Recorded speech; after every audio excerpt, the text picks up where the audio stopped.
Shalom Bapak Ibu dan Saudara-saudara yang terkasih di dalam Tuhan Yesus Kristus. Kita kembali di dalam program Renungan Sapaan Iman di hari ini. Saya mengajak sebelum kita bersama-sama mendengarkan serta merenungkan firman Tuhan, mari kita bersama-sama berdoa. Kami bersyukur kepadamu ya Tuhan atas kesempatan yang Tuhan berikan kepada kami. Sebelum kami melanjutkan kembali sebagai aktivitas kami di hari ini, Engkau memperkenankan kami untuk menerima pengajaran melalui firman yang sebentar akan kami baca serta kami renungkan. Kiranya Tuhan menuntun kami supaya dimampukan untuk memahami dan melakukannya di dalam kehidupan kami hari lepas hari. Pada Kristus Sang Penolong kami berdoa. Amin. Saudara-saudara yang dikasihi Tuhan, firman Tuhan saat ini kita terima dan kita baca dari Injil Matius pasal yang ke-11 ayat 16 sampai dengan 19. Kemudian kita lanjutkan membaca ayat 28 dan 30. Demikian. Dengan apakah akan kuumpamakan angkatan ini? Mereka itu seumpama anak-anak yang duduk di pasar dan berseru kepada teman-temannya. Kami meniup seruling bagimu tetapi kamu tidak menari.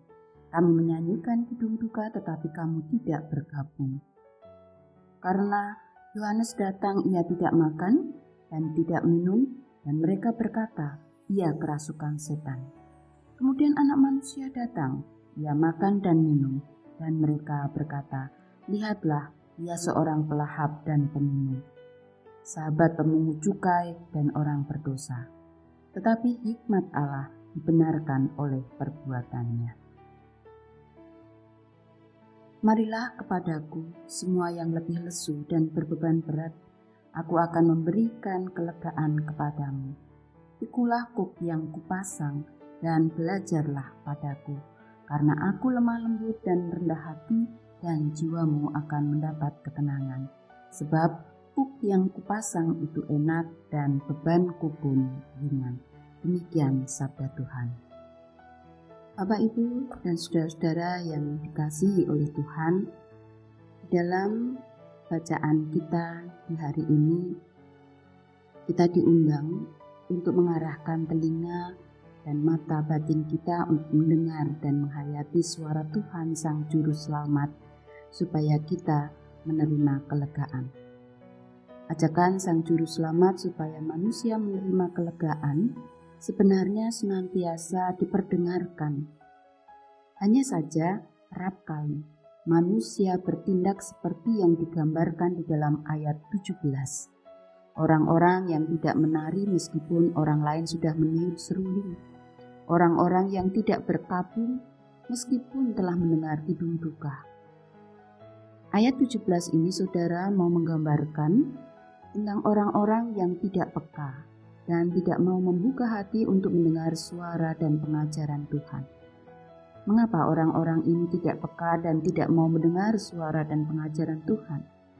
Karena orang-orang ini menganggap bahwa suara Tuhan dan cara Tuhan memberikan kelegaan kerap kali tidak sesuai dengan keinginan mereka dan rancangan mereka. Mereka lebih percaya pada keinginan serta rencana mereka sendiri. Mereka inilah yang disebut oleh Tuhan Yesus sebagai orang-orang yang bijak dan pandai. Orang-orang yang hanya bersandar pada pengertiannya sendiri.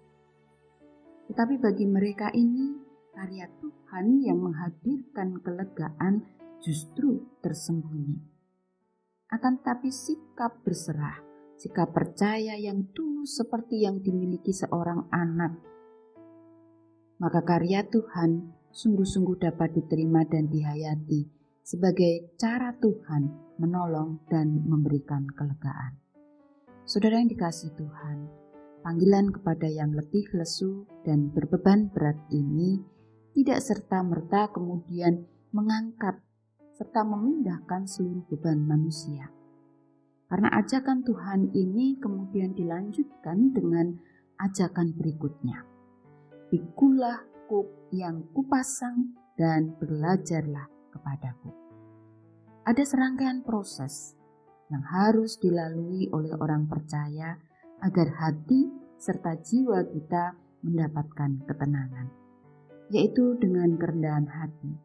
Kerendahan hati untuk belajar dari Yesus Kristus yang taat dan setia dalam segala hal kepada rencana dan kehendak Bapanya di surga. Demikianlah kita juga dipanggil untuk belajar taat dan setia kepada rencana dan kehendak Allah. Bersedia menyelaraskan hati, pikiran, dan kehidupan kita dengan kehendak Tuhan. Jelas saudara, secara manusiawi, hal tersebut tentu menjadi sebuah kuk atau beban bagi kita. Tetapi yang Yesus janjikan di dalam ayat yang ke-30, kuk yang kupasang itu enak dan bebanku pun ringan. Saudara, hal ini menjelaskan kepada kita bahwa beban serta pergumulan pun akan bisa mampu kita pikul, kita tanggung, karena kita senantiasa disertai oleh Juru Selamat kita. Bahkan segala hal dalam proses belajar kepada Kristus itu dipakai olehnya untuk menghadirkan kebaikan bagi kita, sehingga hati dan jiwa kita merasakan ketenangan. Amin.